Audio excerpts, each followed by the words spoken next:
How to create Google Form survey questionnaire. Hello everyone, welcome to this channel. I'm Emily and I'm here to help you out today. So without any delay, let's get started.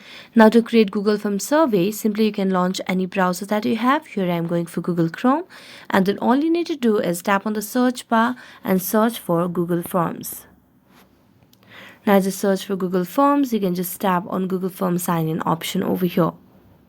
So make sure that you're logged into your account that you want to associate with the Google Form.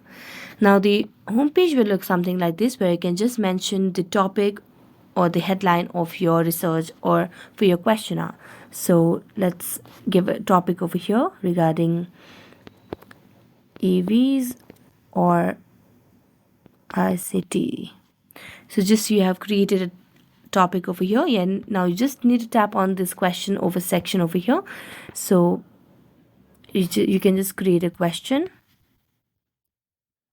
and then here you can choose the model for your question or the survey.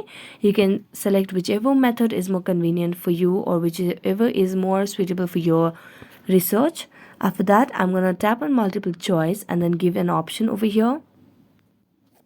Then tap on add option, and then tap on the required option to get your answers, and then you can just save it and you can just keep on adding the questions over here, and that's how you can create Google Form survey questionnaire.